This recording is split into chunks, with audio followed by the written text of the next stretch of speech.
Vimos que o sistema tributário brasileiro ele tem muitos problemas, porque, por exemplo, né, ele cobra de forma desproporcional os mais ricos, né, com relação aos mais pobres, devido a isenções de imposto de renda, para distribuição de lucros e dividendos, também de aplicações financeiras. Então, a classe média paga mais imposto de renda do que os mais ricos. Vou reforçar isso mais uma vez nessa exposição. Nós temos um sistema complexo, né, porque são muitos tributos com diversas legislações, são 27 estados com competência, de determinar quais são as regras de tributação. Temos diferenças setoriais, né? Tem setores que pagam mais imposto do que outros. No caso do Brasil, atualmente, o setor industrial paga mais, por exemplo, do que o setor primário e mesmo que serviços. Temos algumas distorções que fazem com que as importações tenham menor tributação do que a produção local em alguns setores. Temos inúmeras complexidades federativas, às vezes uma mesma empresa que atua em estados diferentes tem que ter pessoas, né, com competências distintas, porque as legislações são diferentes e ninguém conhece todo mundo, né? Existem insumos de alguns setores que não podem ser descontados como crédito tributário, quando são insumos indiretos, né? Nós temos ainda o problema da guerra fiscal, que os estados ficam competindo, não é? Quem abre mais mão de receita para atrair empresas. Isso distorce, não é? Incentivos dos setores e das vocações naturais, não é? Muitas vezes, como por exemplo, uma empresa vai parar onde não tem mão de obra, onde não tem eh, pessoal qualificado, no caso, onde não tem matérias-primas, onde longe do mercado consumidor, porque tem benefício fiscal, não é? E existe benefícios fiscais, ou seja, renúncias fiscais, para que um caminhão fique dando a volta pelo país, não é? Para pagar menos imposto, né? Então, é ineficiente. Além do que, nós temos um ICMS atualmente que ele é misto em termos de origem e destino, mas ele favorece muito que a origem da produção fique, né, com os tributos, né? Então é mais nesse sentido atualmente. Então isso acaba enriquecendo aquelas regiões que já são ricas, né? Ficam com os recursos da produção em grande parte, né, do ICMS no caso, principalmente. Então, tudo isso fez com que fosse muito difícil ter uma reforma tributária. A reforma tributária é um tema desde a Constituição de 88, pelo menos. A última grande reforma foi em 1967, tá? No período militar, na ditadura, porque mais fácil de fazer na ditadura, porque tem muitos interesses em jogo, né? Os mais ricos não querem pagar mais enquanto deveriam. Alguns setores são muito beneficiados, também, né, emperravam uma reforma tributária, e mesmo, mais ainda, a questão federativa fazia com que as regiões mais ricas, que ficam com os recursos de ICMS, por exemplo, em grande medida, da produção, por exemplo, em São Paulo, atende todo o país, né, a produção industrial de São Paulo. Não apenas São Paulo, mas também Rio de Janeiro, Minas Gerais, Rio Grande do Sul, em menor medida atende à produção nacional, ao consumo nacional e fica com os tributos, tá? Então também emperravam uma reforma tributária. Mas entre 2023 e 2025, felizmente avançamos, né, em termos de mudanças legais, foram muitas mudanças legais nesse período, né? Algumas ainda estão em execução, em aprovação, ou ainda vão ser regulamentadas, tá? E essa exposição vai tratar então sobre as reformas tributárias que estão sendo executadas no Brasil. Primeiro, sim, não é as metas. Essas são as metas de um sistema tributário, que ele seja simples, que ele seja não cumulativo e progressivo, né? Ou seja, não cumulativo é que você possa descontar todos os tributos pagos numa cadeia produtiva em etapas anteriores, tá? Então, a não cumulatividade plena. Atualmente, o ICMS ele é não cumulativo, o IPI também, mas nem sempre você consegue descontar, né? Tem insumos, muitas vezes, como eu disse, que as empresas não conseguem descontar, mesmo de serviços, tá? E alguns tributos não são descontáveis, como o ISS, que é municipal. E progressividade, né, tratamos disso, né? Hoje a literatura é consensual, os mais ricos devem pagar mais imposto, né? Então, aqueles argumentos de que tributar menos os mais ricos favoreceria a todos caíram por terra diante das evidências empíricas. Então, nós tivemos duas etapas, né, de reforma tributária no Brasil e ainda tem outras pendentes. Vamos falar inicialmente da reforma aprovada em 2023, que ainda está em regulamentação, tá? Então, já tinha algumas PECs no Congresso Nacional, a PEC 110, a PEC 45, que, aliás, né, mais uma vez, vários governos tentaram fazer reforma tributária, né? O governo Fernando Henrique tentou, o governo Lula um tentou, Lula 2 tentou, Dilma também tentou, Bolsonaro também tentou. Acabaram saindo reformas muito pontuais, uma ampla reforma. A última foi em 1967, faz bastante tempo, apesar de diversas tentativas, devido às dificuldades que eu tratei. Felizmente, conseguimos aprovar finalmente uma reforma tributária, uma agenda antiga, né, a PEC 45, que se tornou a proposta anterior, né, que era original da PEC do 45, mas que também absorveu propostas que estavam na 110. Então, o mais simples aqui, né, vou detalhar aqui essa reforma. A extinção do ICMS estadual, do ISS, e a criação do IBS no lugar, a extinção do IPI, do PIS/COFINS, do PIS, COFINS e PASEP, e a criação da CBS, né, e também a criação do imposto seletivo. Aí alguém poderia argumentar, então, mas você extingue cinco impostos e cria três, né? Que reforma é essa? Parece que foi isso, né? A proposta original era fazer um imposto único, né, com uma mesma alíquota para todos os setores. Essa era a proposta, tá? Ou seja, extremamente simples, né? A ideia da simplicidade.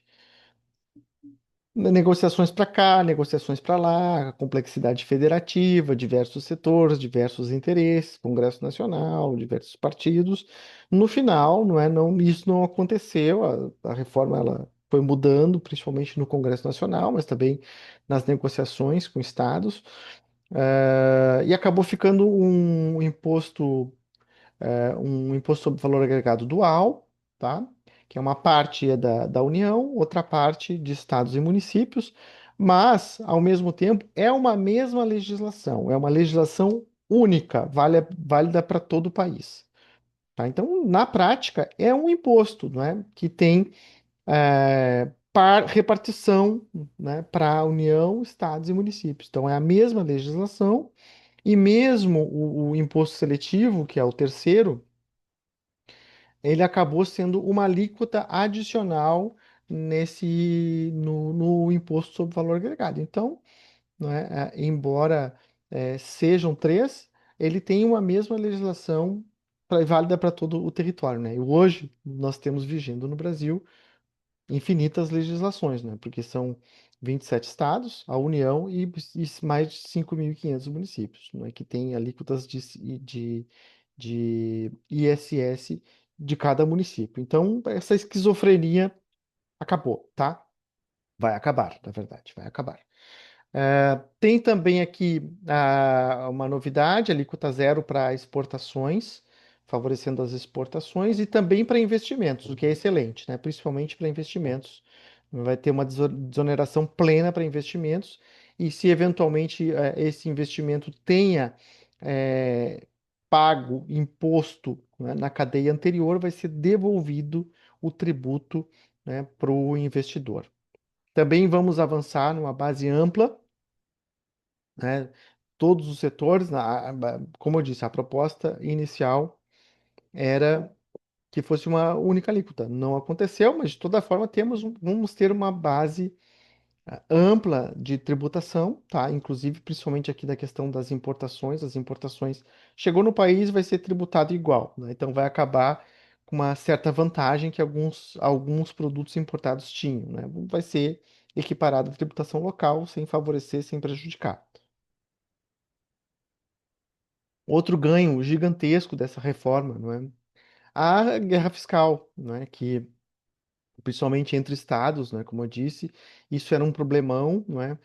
No caso do Rio Grande do Sul, por exemplo, abriu mão de receita, né? Principalmente na década de 90, fez falta, e os estudos têm mostrado que o resultado é bem modesto, né? É inconclusivo em algumas situações e raramente benéfico, não é? A não ser exceções. Então, vai acabar a guerra fiscal, né? Porque à medida em que o ICMS for extinto, as renúncias fiscais passadas e as regras próprias que os estados estabeleceram também vão acabar, tá? Ah, tem duas exceções, que é a Zona Franca de Manaus, que vai permanecer, e também o Simples Nacional, que é um tributo para pequenas e médias empresas. Outra questão aqui é devolução tributária para famílias de baixa renda, já já eu falo um pouco mais sobre isso. Nota fiscal eletrônica também, que é um avanço, né? Alguns estados já têm nota fiscal eletrônica, no caso, o Rio Grande do Sul, um pouco pioneiro, não é? Na nota fiscal eletrônica. E eu vou detalhar um pouquinho mais, nós vamos ter uma nota fiscal eletrônica ah, única, né? Fim da cumulatividade tributária, né? Esse é também um ganho enorme dessa reforma. Vamos ter não cumulatividade plena, né? Todos os tributos, né, que não são hoje descontáveis vão passar a ser, tá? Então isso vai favorecer principalmente as grandes empresas, né, que pagam alíquotas maiores de ICMS, que não pagam o simples, né?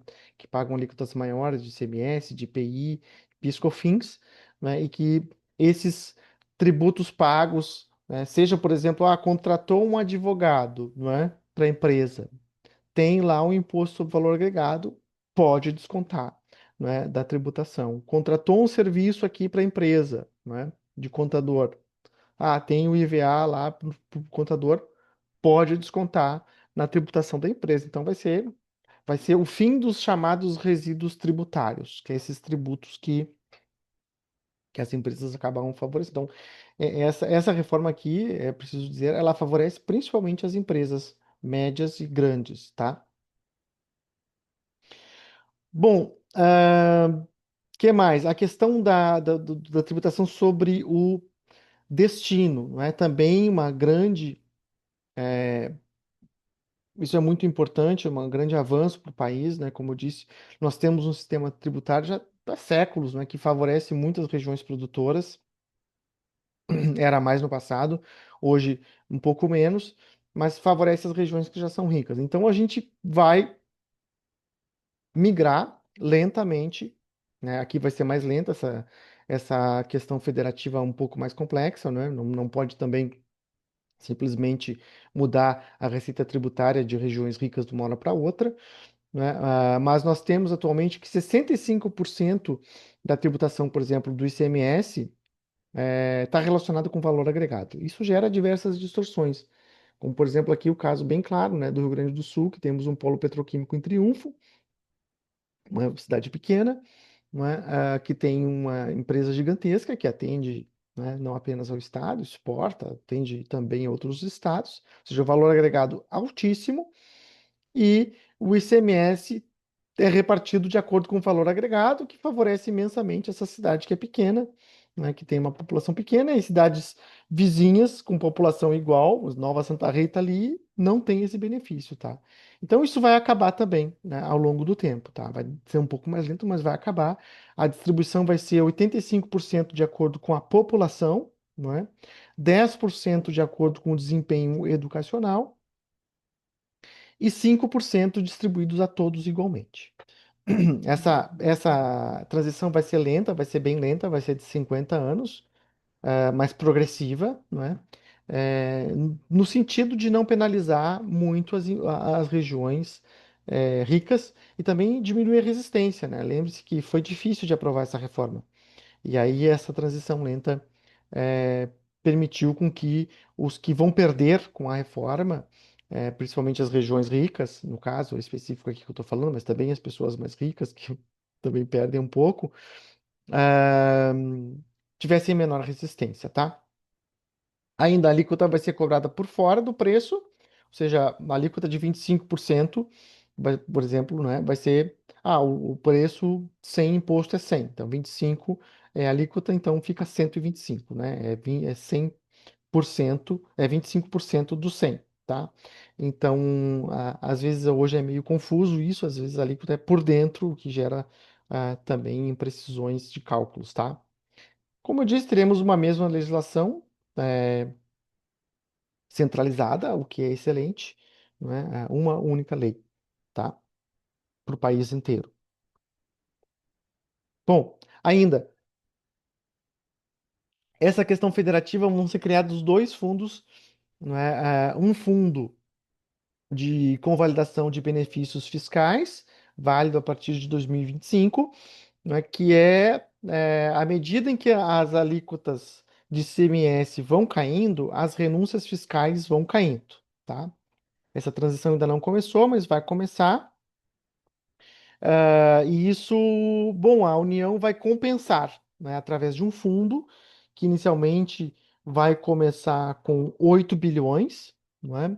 E que vai crescendo, não é, até o ano de 2029. Os dois fundos chegarão a 40 bilhões de recurso da União, não é, para inicialmente convalidar as renúncias fiscais, as renúncias fiscais elas foram validadas até o ano de 2032, tá?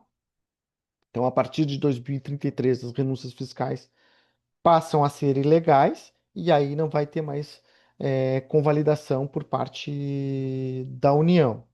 E o outro vai ser o Fundo de Desenvolvimento Nacional, que também vai aumentando o aporte ao longo do tempo. Ele vai começar em 2029 com 8 bilhões, vai crescendo até 2033 com 40 bilhões, né, a preços atuais, à medida em que também o fundo de convalidação de renúncias fiscais vai diminuindo. Então, inicialmente, o fundo de convalidação de renúncias fiscais, a partir já de 2025 até 2029, né, e depois vai caindo até 2032. Quando chega a 2033, acabaram as renúncias fiscais pretéritas, porque o tributo acabou, então vai ser um fim automático, não é? O ICMS, PiscoFins e todos os outros já vão ah, vão deixar de existir, não é?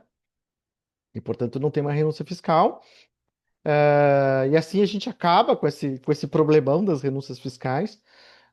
E vai ser criado um fundo de desenvolvimento nacional para substituir as renúncias fiscais, que é bem mais transparente, não é? Vai ser dispêndio direto do Tesouro, não é? Nesse fundo do Tesouro Nacional, administrado pelos estados, com fins específicos no setor de infraestrutura, inovação e tecnologia e fomento à produção, né? Que esse aqui o fomento é mais genérico, né? Cabe todo mundo, mas vai ser um recurso transparente, vai ser despesa propriamente dita, porque a renúncia fiscal hoje é o chamado gasto tributário, mas ele não aparece no orçamento, né? Então vai aparecer no orçamento e, é- e esse, e esse problemão que temos também da renúncia fiscal vai ficar para trás, tá? Então nós vamos, como eu disse, né, acabou sendo várias alíquotas que vão ficar valendo, né? Ficou a alíquota zero para a cesta básica e 383 medicamentos, uma alíquota de 40%, não é, para outros medicamentos, higiene pessoal, a cesta básica estendido, que logo eu vou mostrar, né? E também a cadeia do agro aqui, que conseguiu colocar ali, muito por lobby, né, no Congresso Nacional, a cadeia do agro também vai ficar com uma alíquota reduzida, que também em lobby, não é? Uma alíquota de 70%, não é? para veterinários, administradores, arquitetos, biólogos, economistas, contadores, engenheiros e estatísticos, né? E também, não é, isso sim, algumas por necessidade, nós vamos ter também alguns que serão diferenciados, né? Por exemplo, com uma tributação monofásica de combustíveis, logo que sai da refinaria, vai ter um tributo, não é, que vai ser um valor fixo. Também para o setor financeiro, aqui não é lobby, aqui é dificuldade mesmo de tributação, é assim em outros países, né? É difícil eventualmente de ter de reconhecer o débito e o crédito, né? Em operações do setor financeiro. E aí, por lobby, não é, acabou também sendo incluído turismo, restaurantes, bares, não é, também as SAFs, não é, que, enfim, houve uma mudança legal um pouco antes para as sociedades anônimas de futebol, e elas passariam a ser tributadas com uma alíquota cheia, não é? E aí, isso, né, houve uma discussão, mas isso gera insegurança jurídica e tal, não é, para o setor que está começando, então acabou que as SAFs também ficaram exceções, né? Esse é um defeito da reforma, acabou que ficou muita exceção, não é? Mas isso foi nas negociações, principalmente na Câmara dos Deputados, mas no Congresso Nacional de forma geral, também com setores, influências diretas né, lobbies, etc. Mas ainda assim, mesmo com todas essas exceções, não é, o sistema tributário vai melhorar bastante, tá? E também vai ter uma alíquota ampliada para os setores que causam mal à saúde, não é, ou ao meio ambiente, ou que se queira desincentivar de alguma forma, que vai ser um imposto seletivo, tá? Como é que vai funcionar a devolução tributária? Famílias inscritas no cadastro único, que é renda de até meio salário mínimo por per capita, não é? Vai ter o 100% de devolução no CBS, o tributo federal, e no mínimo 20% do tributo de estados e municípios, né, em energia elétrica, água, esgoto, gás, telefonia e internet. E para outros produtos, mínimo de devolução de 20%. Então, aqui nós vamos, é, primeiro, não é, a própria isenção de cesta básica, ela visa um pouco atender, né, a questão da regressividade, não é? Então, nós temos um sistema tributário em que os 10% mais pobres pagam mais tributos, porque consomem sua renda e consomem sua renda em itens básicos que geralmente são muito tributados, como, por exemplo, energia elétrica, que é bastante tributado, telefonia também, tá?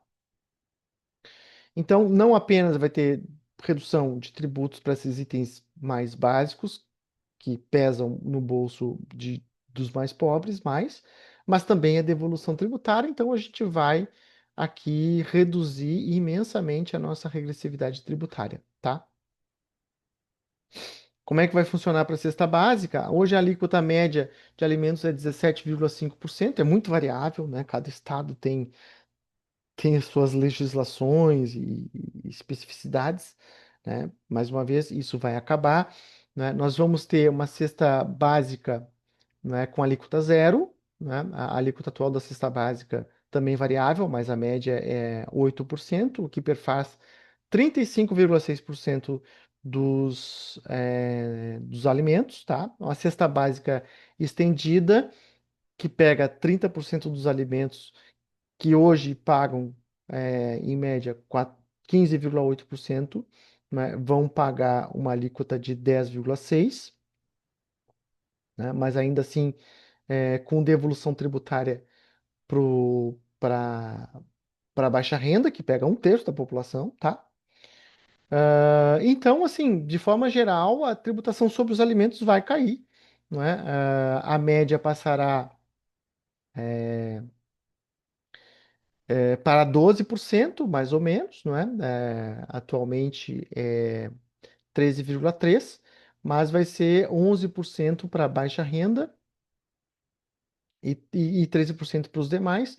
Isso vai gerar, aliás, a alíquota atual é 17,5%, né? Corrigindo aqui, a alíquota atual é 17,5%, vai passar para 12, né? 11% para baixa renda e 13% para os demais, em média.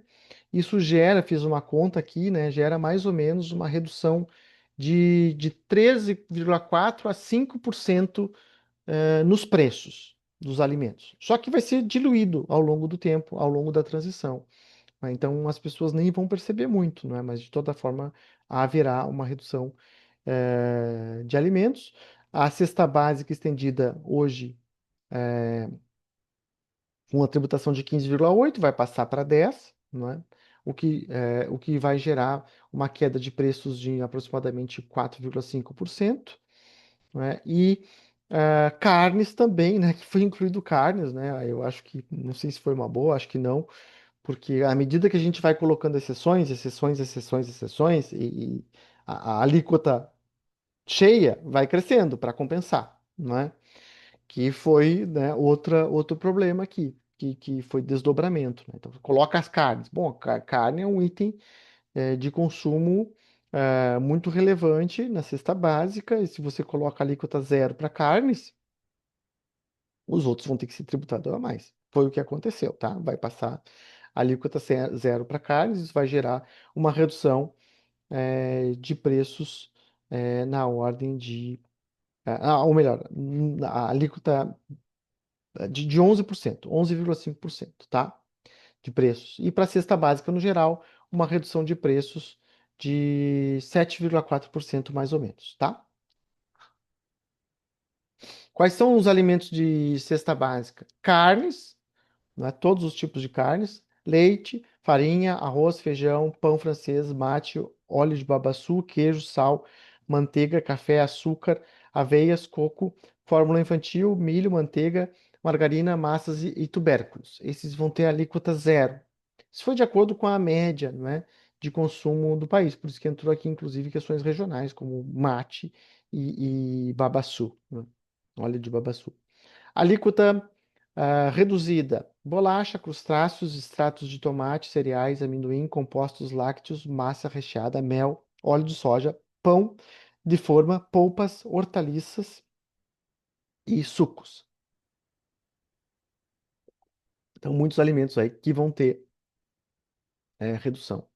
Outra questão aqui, né, a nota fiscal eletrônica, né, que vai ter o split payment, que é algo bastante moderno. Então, nós vamos sair de um sistema tributário que é confuso, difícil, complexo, para um sistema tributário moderno, né? ah, Veloz, não é? Ágil, porque aqui vai ser tudo em tempo real, né? Os pagamentos eletrônicos, por exemplo, as deduções tributárias vão ser em tempo real, né? As devoluções de créditos tributários vão ser em tempo real e também, né, a distribuição dos tributos para estados e municípios vão ser em tempo real, né? Então, é realmente um avanço tremendo, tá? E isso também vai desincentivar a sonegação, porque as pessoas, à medida que elas vão poder desonerar, reduzir os tributos pagos, elas vão pedir as notas, não é? Vão querer os comprovantes, e assim vai reduzir a sonegação e também o espaço para notas frias, né? Que muitas vezes são efetuadas. O fato de ser em tempo real, né, vai restringir muito a sonegação. Espera-se aqui uma redução muito relevante de sonegação na tributação indireta, tá? E vai ser um sistema com um dos mais eh, um dos mais eh, volumosos do mundo, né? Porque, claro, o Brasil é um país grande, mas nós vamos ter um sistema único, né? Vai gerar bilhões de transações, né, naquele mesmo sistema, né? E, por exemplo, outros países grandes, né, como os Estados Unidos, China, né, não tem um sistema tão moderno assim, né? Aliás, o sistema tributário dos Estados Unidos, dessa tributação ela é mais antiga, não é, do que do que a que nós temos, né? Então, eles têm tributos que são que a gente conseguiu extinguir ainda na reforma de 67. Bom, aqui a transição, né, ela vai ser lenta, principalmente por causa da questão federativa e das renúncias fiscais, aquela questão que eu falei das renúncias fiscais que são válidas até 2032, tá? Mas no nível federal, ela passa por um período de transição já a partir de 2026, né, com alíquotas simbólicas, né, que vai ser 1% CBS mais IBS, para fazer testes, né, de verificação de alíquota e tudo mais. A partir de 2027, os tributos federais já estão na reforma tributária, tá? Então, o fim da transição federal, passa a vigorar o CBS, acaba PIS, COFINS, e IPI, a não ser para a Zona Franca de Manaus. Já para estados e municípios, a transição começa em 2029. Esse é um defeito da reforma, né? Lento essa transição, mas por conta dessa questão que eu disse, não é? O ICBS vai ser progressivo até 2032, né? Então, vai reduzindo o ICMS, o ICS, o ISS e vai aumentando, então, o IBS, passinho a passinho, 29, 30, 31, 32, 4 anos de transição, até que acabam, os tributos estes e, portanto, também as renúncias fiscais relacionadas. A questão do destino termina só em 2078, tá? Porque, como eu disse, para evitar, né, perdas de receitas muito rápidas para as regiões mais ricas. A definição das alíquotas vão se dar pela média de receita e o PIB, né, entre 2024 e 2026. Aqui um quadro, então, com a transição, não é? Começa em 2026, a parte para o consumidor, não é? E para as empresas, é concluída em 2032, né? E aí depois tem a transição federativa, que vai até 2078, mas isso para as empresas e para os consumidores não importa muito, importa mais nas relações entre entes da federação. Bom, o imposto seletivo, né, vai ser 60% para a CBS, ou seja, para a União, e 40% para estados e municípios. Então, alguns produtos vão ficar com uma tributação um pouco maior, acaba que na prática é isso. Bebidas alcoólicas, que já é hoje, não é? A indústria fumageira, que também já é, mas você acrescentado aqui, bebidas açucaradas, o setor de petróleo, a extração mineral, apostas esportivas, veículos, embarcações e aeronaves, de acordo com a poluição. A alíquota não foi definida ainda, não é? Vai ser pela média entre 2024 e 2026, mas tende a ser 26,5, tá? Por enquanto. E aí é o problema, né? Colocou um monte de exceção, a alíquota média vai crescendo, tá? Idealmente, seria mais adequado que a gente pudesse reduzir a alíquota média e aumentar a tributação direta, não é? Que seria mais progressivo. Isso não aconteceu, infelizmente, mas de toda forma, a heterogeneidade de tributação entre os bens, que não é algo muito bom, mas de toda forma ela acaba sendo um pouco progressivo também, né? Porque os tributos vão ser menores sobre itens básicos que pesam mais sobre a cesta básica. Então a tendência é que fique 2,7 pontos percentuais com municípios, 8,8 pontos percentuais com a União, e 15 pontos percentuais para estados. Outra questão que se discutiu ali é a perda de competência federativa, não é? Principalmente de estados, mas acaba que essa vai ser uma sugestão, não é? Mas os estados eles vão poder aumentar ou reduzir a sua fatia. Se o estado quiser cobrar 16, ele cobra, tá? Se quiser cobrar 17, ele cobra. Se quiser cobrar 14, ele cobra. Não é o adequado, mas é, poderá ocorrer para não perder, né? Houve essa discussão, os estados vão perder as suas competências, né? Então, foi permitido que isso ocorra, tá? Bom, então vamos passar aqui para os tributos diretos. Os tributos diretos também são, tem muitos problemas nos tributos diretos, né? Essa reforma ficou para a principal reforma ficou para 2025. Né? Como vimos, né, nós temos uma tributação, principalmente aqui imposto de renda, né, que os mais ricos pagam pouco, pagam vergonhosamente pouco, né? Então, aqui está então o gráfico, né, que mostra que os mais pobres estão aqui, eles pagam alíquotas baixas, a classe média está aqui, né, que paga uma alíquota efetiva de 10, 11, 12% em média, não é?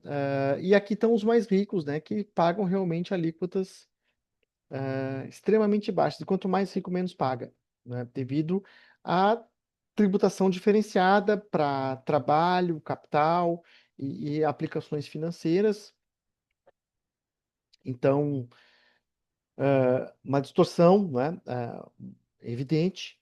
Né? Então, é possível a gente verificar lá nos dados da Receita Federal tem indivíduos que chegam a pagar 1,7% de alíquota efetiva, os indivíduos muito ricos, né?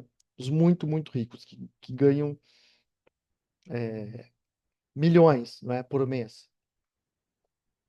Eles pagam uma alíquota efetiva muito baixa porque grande parte da sua renda são de lucros e dividendos que são isentos de imposto de renda, né? Alíquota zero.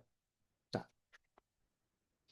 Então, a classe média paga mais imposto do que os ricos. E isso na tributação direta.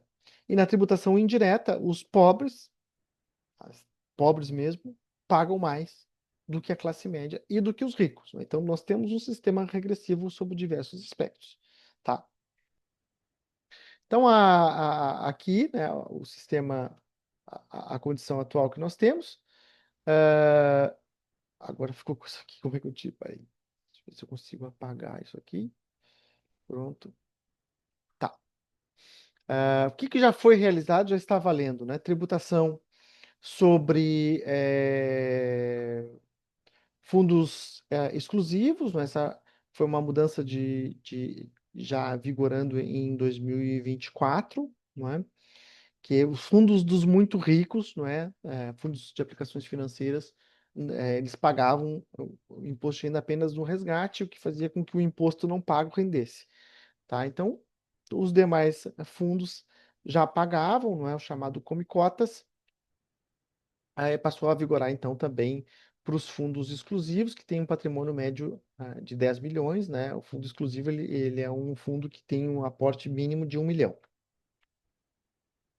Fundos offshore também, recursos no exterior, não é? Não eram tributados, passaram a ser anualmente tributados a partir de 2024. Isso trouxe uma receita, ambas as tributações juntas trouxeram uma receita de 20,6 bilhões no ano de 2024, não é? Uma receita muito maior do que o estimado. A reforma de 2023 permitiu aumentar a tributação sobre heranças. A tributação sobre heranças no Brasil ela é destacadamente baixa, né? A alíquota máxima é 8% atualmente. Tem países que é 30, 40, 50, mas na média é 4% no Brasil. Isso é definido pelos estados. Ainda está pendente de regulamentação, né? Vai ser regulamentado como vai ser essa alíquota e os estados vão definir. Hoje, por lei federal, a alíquota máxima é 8% e os estados legislam, não é? Vai aumentar essa alíquota máxima, ainda não foi definido. A permissão de tributação sobre jatinhos, iates e jet ski também, né? Foi aprovado na reforma de 2023. E algumas coisas foram tentadas alterar em termos de tributos diretos e geralmente tem muita resistência, não é? No Congresso Nacional, historicamente. Teve uma tentativa de tributar a previdência privada, não é? Como herança, que esse é um problema internacional, né? Porque a tributação sob herança no mundo inteiro praticamente é mais alta, mas aí a herança é colocada em fundos de previdência, né? Isso é um problema mundial. Então, buscou-se, né, houve uma tentativa em 2024 de tributar mais a Previdência como herança, né, mas não passou, a Câmara derrubou, né, e também houve uma tentativa de regulamentação do imposto sobre grandes fortunas, que está previsto na Constituição, que nunca foi regulamentado. Houve uma tentativa pela primeira vez, já havia projeto de lei, foi a plenário em 2024, não passou, tá? Foi ah, rejeitado. Em 2025, houve uma tentativa de também tributar aplicações financeiras isentas, né? Que é algo que eu sempre digo, né? Se o rendimento do trabalho, se o cara que está trabalhando paga um imposto de renda de até 27,5%, por que que a aplicação financeira do cara que não está fazendo nada para ganhar dinheiro, não é? Simplesmente não faz nada, não paga? Que gera regressividade, evidentemente. Então, os mais ricos pagam menos, inclusive por conta disso, porque tem várias aplicações financeiras isentas. Houve uma tentativa de tributar com uma alíquota modestíssima de 5% em 2025, não passou no Congresso, tá? Também uma tentativa de aumentar tributação sobre bets, né, que foi algo que também mudou recentemente, passou a vigorar em 2025, que eram isentas as bets. Casas esportivas passaram a pagar em 2025. Houve uma tentativa de ampliação, e também para fintechs, né, que os bancos eles são bastante tributados, tá? Apesar daquela exceção que eu falei lá no imposto indireto, os bancos pagam bastante imposto de renda e contribuição social sobre o lucro líquido, mais do que os outros setores. E as fintechs não, né? Que acabou crescendo, as fintechs, que são esses bancos modernos, né, sem agência. Houve uma tentativa de tributação e também não passou no Congresso, mas há um novo projeto de lei e para que separadamente aqui, para que passe, não é? E apenas isso, né? Que a forma como passou tinham várias mudanças que acabaram sendo todas rejeitadas, eh, de aplicação financeira, de fintech, de bets, e foram todas, não foram votadas, então caducaram. E agora há uma nova tentativa, né? Que até acho que existe alguma chance de passar. Aumento de tributação sobre bets, também sobre fintechs. E a reforma do imposto de renda, não é? Aqui, claro, também esperava-se uma grande reforma. Nós temos diversas distorções do imposto de renda, né? Essas que eu citei, outras isenções que não fazem sentido, que deixaram de fazer sentido, como enfim, tem deduções que pode ser feita de saúde, educação privada, para uso privado, né? E reduz o financiamento de serviços públicos, que é o fundamento do imposto de renda, você tributar mais os ricos para prestar serviços públicos aos pobres, não é? Principalmente. Enfim, tem diversos problemas. Acabou que não passou uma reforma ampla, foi uma reforma simples, mas pelo menos passou, tá? Foi bom, não é? Então, como a gente sabe, foi um desconto simplificado, que é diferente de uma isenção, um desconto simplificado para quem ganha até 5.000, um desconto progressivo para quem ganha, regressivo, na verdade, vai diminuindo o desconto de 5.000 a 7.350. Aqui está 7.000 em tela, mas acabou que o Congresso mudou para 7.350, vai ter um desconto lento. E para quem ganha de 7.350 até 50.000, vai continuar igual, o que eu acho positivo. Acho até que deveria ser a partir de 5.000, a classe média, né? A mais alta classe média. É, a ideia é que se pague mais tributos diretos para ser um sistema progressivo, né? Inclusive a classe média, tá? Enfim, e a partir de 50.000 também, não é? Vai ter uma alíquota mínima, não é? Que também vai ser progressiva. Então, que no meu entender, né, deveria ser já a partir de 50.000 por mês, não é? A alíquota mínima, que foi estipulada em 10%, que é pouco, percebe? a classe média, não é? E a alta classe média, que tem rendimentos do trabalho, pagam 12, 13, 14, 15%, já com as deduções, não é? Então, a alíquota mínima passa a ser 10% para quem ganha acima de 1.200.000, não é? Começando em 600 mil, 750 mil, uma alíquota mínima de 2,5, que é pouquíssimo, não é? 900 mil, uma alíquota mínima de 5%, de 1.000.000, 7,5, 1.200.000, 10, não é? Idealmente seria o quê, né? Pegando aquele gráfico, um sistema progressivo. Idealmente, a gente deveria ter um sistema em que os mais pobres pagassem menos, não é? E os mais ricos pagassem mais, tá? Esse é o que nos diz aí a literatura. Como é que vai ser aqui, então, né? Esses que estão na base aqui vão pagar menos, vão pagar zero, não é? Não vai ficar perfeito aqui o traço, né? Depois vai crescendo, vai ser igual aqui, né? Vai ter uma faixa, que eu não estou sendo bem preciso, mas vai ser mais ou menos isso. Depois vai ser igual, não é? E a partir daqui vai cair também um pouco, não é? Mas vai se estabilizar.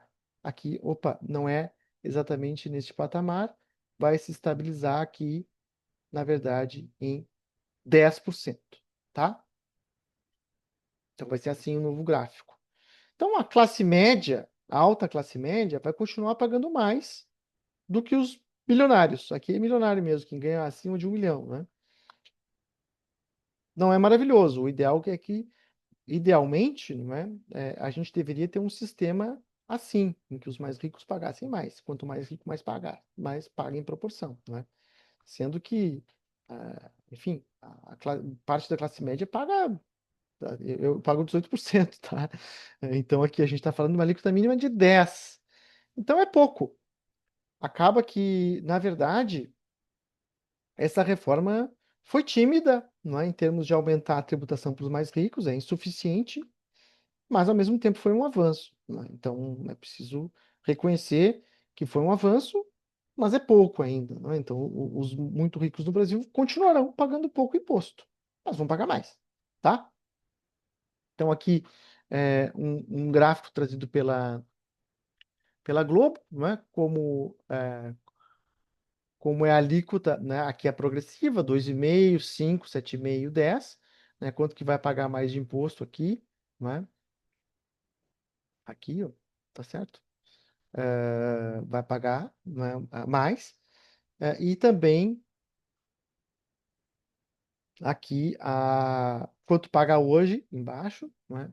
Ou seja, tem grupos que pagam nada praticamente, né? E quanto vai passar a pagar, né? Então, quem ganha menos do que 7.300 vai pagar bem pouco, não é? E depois vai aumentar para quem ganha acima disso, vai basicamente manter, na verdade, e para quem ganha acima, né, de 50 mil principalmente, né, progressivamente vai ter uma alíquota mínima. Vai aumentar um pouquinho também para quem ganha um pouco mais, né, para quem ganha 60, 70, 80 mil, devido aos descontos. Enfim, e para quem ganha acima de 1.200.000 por ano, daí vai ter uma alíquota mínima de 10%, tá? Então, assim, é isso, né? É uma mudança relevante. Ainda não foi plenamente aprovada, né? Tá sendo, no dia que eu estou gravando aqui, vai ser votada pelo Senado, mas até estava esperando para gravar, porque talvez mudasse no Senado, mas não vai mudar, né? O relator disse que vai atender integralmente. Desejava-se que mudasse alguma coisinha ou outra ali, mas ia ter que voltar para a Câmara e tal, ia ficar. Resolveram ir pelo rápido e passa a vigorar em 2026, tá? Aqui um exercício feito pelo site Poder 360, que haverá redução de tributos, né, para os mais pobres e aumento para os mais ricos, né? Mais pobres, entre aspas, dentre os classe média, né? Então, na verdade, não é para mais pobres, para classe média. Para baixa classe média, vai reduzir a tributação na ordem de 31 bilhões e vai aumentar para os mais ricos na ordem de 34 bilhões. Aqui é uma estimativa, né, para o ano de 2026. E ficou na lei, não é, que se tiver alguma, se o que aumentar de receita for maior do que o que diminuiu, vai reduzir a alíquota de CBS, vai reduzir o tributo indireto, o que eu acho positivo, tá? Isso foi uma mudança feita é, pelo relator, né, na Câmara dos Deputados. Então, assim, na prática, a gente vai ter uma tributação sobre dividendos, né? Então, aqueles grupos que são tributados, que eram isentos de dividendos, vão pagar uma alíquota mínima, né? E dividendos acima de 50 mil reais por mês vão ser tributados em 10%, né? O que é excelente, né, do ponto de vista de progressividade. Mas, se a contribuição social do lucro líquido, imposto de renda à pessoa jurídica e dividendos, a tributação de dividendos superar a alíquota nominal, haverá a compensação. Dividendos remetidos ao exterior vão pagar no mínimo 10%, também acho muito bom. Aqui a Câmara, o relator acabou colocando, não é, um item que não estava na lei original, que é basicamente uma dedução para o setor rural, não é? A atividade rural vai ter uma parcela isenta de imposto de renda que vai poder deduzir desse imposto mínimo, favorecer o setor rural na ordem de 3 a 4 bilhões, que ganhou tanto na tributação indireta, né, com uma alíquota reduzida, quanto com na tributação direta também. Diversas isenções vão manter, não é? Aqui eu acho negativo, como aplicações financeiras, pessoas que têm uma doença grave, que muitas vezes até já foram curadas, mas vão continuar, ganhos de capital, tributação de diversas aplicações financeiras que são isentas vão continuar sendo isentas, não é? Não vai contar no mínimo lá, não é? De 50 mil aplicação financeira, o que eu acho ruim, não é? Deveria se tributar mais aplicações financeiras. Então, assim, não já sumarizando aqui, além disso tudo que eu falei, passaram várias mudanças fiscais, não é, de tributárias, na verdade, nos últimos 3 anos. Muitas outras mudanças de brechas tributárias para pagar menos impostos. Algumas não passaram, houve diversas tentativas que não passaram, não é? Como tributar aplicações financeiras, aumentar a alíquota de juros sobre capital próprio, que também é uma excrescência, propôs-se tributar em vez de 15, 20, não passou no Congresso. Mas, assim, o nosso sistema tributário vai melhorar bastante, né? O direto vai se tornar menos regressivo, bem menos regressivo já a partir de 2026, imposto de renda principalmente. E o indireto também vai se tornar menos regressivo, né? Principalmente a partir ou seja, 100% a partir de 2032. Ainda falta um tempo, mas passa, não é? É um tempo que passa. O nosso sistema vai melhorar muito, não é? Existem falhas, evidentemente, não é? A alíquota cheia vai ser alta, isso vai dar manchetes, né, sensacionalistas, mas porque tem várias isenções, então várias alíquotas vão ser zeradas, vários bens vão ser zerados, então a alíquota cheia vai ser maior. Idealmente, seria bom que a gente reduzisse a tributação indireta, né? Isso não vai acontecer, a não ser nessa compensação aqui do imposto de renda, talvez no futuro, né? A gente ainda tem uma reforma pendente, né, da tributação sobre a folha de pagamento, que eu acho que poderia ser melhorada, né? Nós temos um sistema bastante que tem um mercado de trabalho muito informal ainda, então tem gente que não contribui, e mesmo assim tem um benefício lá de prestação continuada ao final da vida, se não conseguiu contribuir suficientemente, ou estava no mercado informal, enfim. Isso acaba onerando as empresas, então a gente poderia. Houve alguma sugestão já de tributar movimentação financeira em substituição da, da, do, de onerar a folha de pagamento. Eu acho que dá para pensar nessa proposta, não é? Então, isso ainda está pendente, tá? A nossa tributação, a ideia é que tivéssemos um sistema, do ponto de vista setorial, mais equânime. Isso não vai ocorrer, né, plenamente, não é? Quer dizer, a indústria vai ser beneficiada, tá? A tributação sobre a indústria vai cair, e além do que, os importados vão ter a mesma tributação da produção local, então, tanto que a indústria fez até propaganda defendendo a reforma tributária, né? Então, para a indústria vai ser bom. O setor agro acabou sendo beneficiado, né, por lobby, tá?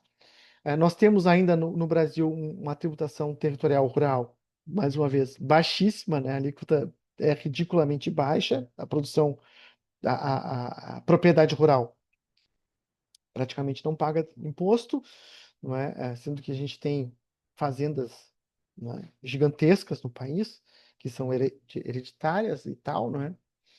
A tributação sobre heranças não está claro ainda quanto que vai aumentar a alíquota, mas é desejável que aumente, né? Idealmente, a gente deveria eliminar os juros sobre capital próprio também. Juros sobre capital próprio é a empresa colocar a remuneração do seu capital como custo, né? Então, deduz como se fosse um custo, mas não é um custo, é um lucro, tá? Então, ela coloca parte do lucro como custo e deduz o imposto de lucros colocando um lucro como custo, tá? Então, é uma excrescência. Já houve tentativa de eliminação em 2023, não passou no Congresso. Depois houve tentativa de aumentar a tributação, também não passou, não é? Ah, enfim, tá? Que mais aqui para falar de reforma pendente? Idealmente, a gente poderia também, não é? Ah, estabelecer uma tributação sobre lucros e dividendos. A gente conseguiu isso meio a contrabando nessa reforma de 2025, mas o que os países da OCDE fizeram? Eles reduziram a tributação sobre as empresas e aumentaram sobre os proprietários das empresas, pessoa física, tá? Seria bom que a gente fizesse isso, tá? Mas ao mesmo tempo é preciso ponderar que, embora a tributação sobre empresas no Brasil seja elevada, ela é elevada sobre grandes empresas, porque grande parte das empresas, né, a esmagadora maior parte está no Simples, que tem uma tributação baixa, bem baixa, né? 4, 5%, 6%, depende do setor, mas é baixa. Tem aquelas no regime do lucro presumido, que também é relativamente baixo, né, em torno de 8%, tá? E as grandes empresas pagam imposto de renda de 25%, mais contribuição social sobre lucro líquido de 9%, não é? Mas depende do setor. O setor bancário paga mais, por exemplo, como eu disse, financeiro, bancos, não é? As fintechs não, mas talvez isso mude também para as fintechs em breve. Então, as grandes empresas pagam mais, né, do que a média mundial, né? Poderia se reduzir e aumentar a tributação sobre dividendos, que é o que tem sido feito nos países da OCDE, tá? Enfim, né, a gente pode e deve tributar a aplicação financeira isenta, né? Algumas movimentações de bolsa de valores até 20 mil por mês também são isentas, eu acho um erro. Poderia aumentar, que nós temos problemas graves de juros no país elevados. A gente poderia atacar esse problema via tributos, tributando, né, rendimentos de juros, tá? O que reduziria, né, o nosso problema de regressividade também, não é? Enfim, então quer dizer, quem tem muito dinheiro não precisa trabalhar e ainda não paga imposto. É incrível, tá? Então é uma distorção, tá? Então as pessoas, o rendimento do trabalho é mais tributado para a classe média do que para o capital, uma distorção, e tem aplicações financeiras isentas, né? A pessoa que não está nem empreendendo, ela está parada e paga zero. Então, né, tinha que acabar com isso, né? Eu defendo também retirar IOF de operação de crédito, né, que é regressivo, que é válido tanto para empresas quanto para indivíduos. Teve uma mudança também do IOF recentemente, né, que aumentou o IOF para movimentação cambial, que gerava algumas distorções, né, da pessoa pagar no cartão de crédito, levar em dinheiro para o exterior, e também IOF, já que não houve a tributação do imposto de renda quando coloca aportes, quando retira dos fundos de previdência, houve então o IOF a partir de aportes maiores do que 50 mil no mês, vão ter IOF, é uma mudança recente também de 2025, que vai no sentido da progressividade, cobra sobre operações financeiras. Eu acho positivo, apesar de toda a resistência que teve do setor financeiro e de grupos empresariais, acho que vai no caminho certo. Para fechar, teve uma outra mudança tributária que eu não cheguei a falar no início, mas vou falar agora. Um dos problemas é a questão internacional, não é? Aliás, é sempre utilizado esse argumento.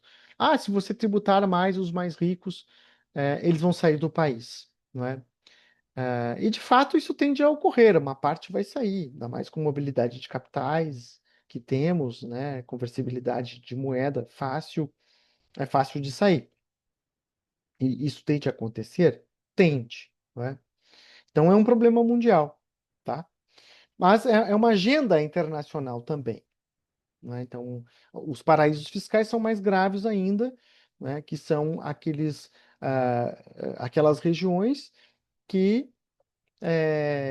dão incentivos para as empresas se sediarem lá para não pagar imposto. Então, temos várias multinacionais gigantescas têm a sede em ilhas caribenhas, minúsculas. Como? É apenas um escritório, não é? A sede é lá, supostamente, para pagar menos imposto e aí, bom, acaba beneficiando as empresas que têm capacidade de colocar a sede lá nas Ilhas Virgens, nas Ilhas Caimã, em Barbados, em Bahamas, né? Enfim, e as empresas que estão lá lutando, né, para crescer não têm essa capacidade, não tem esse capital, não tem, não é, essa capacidade administrativa para fazer isso. Então também favorece as grandes empresas e é sonegação, né, na prática. Elisão fiscal. Bom, essa é uma agenda mundial, né? Então, também é uma agenda mundial a tributação sobre os mais ricos, tá? Isso aí é um tema que já falamos exaustivamente, mas trata-se de um consenso que deve se tributar mais os mais ricos, mas isso teria que ser feito globalmente, né? E está ocorrendo, não é? Diversos países estão mudando a legislação e houve também uma iniciativa global, não é? De estabelecer um imposto mínimo global, né? Isso é, foi acordado, né, no dia 1º de janeiro de 2024, imposto mínimo global de 15%. 140 países, ou seja, praticamente grande parte deles, né, implementaram, tá? Acordaram e estão em fase de implementação. O Brasil também implementou esse imposto mínimo global em janeiro de 2025 para ser pago a partir de 2026. Né? Então é isso. Se uma empresa tem a sede em Bahamas e ela cobra 4% lá em Bahamas, quando chega o produto no Brasil, o Brasil, todos os países signatários, que são muitos, vai poder completar a tributação até chegar a 15, não é? Então, temos já um imposto mínimo global sendo implementado por diversos países, uma alíquota mínima para empresas de 15%. O Brasil já também mudou essa legislação, foi uma mudança recente, positiva também, tá? Então, aqui termino e vou passar aqui as referências, né? É um tema que eu estudo há bastante tempo, conheço, gosto, né? As referências nem todas estão aqui, né? Mas elas são muitas e muitas referências. Então, é isso. Por aqui eu encerro e nos vemos em uma próxima.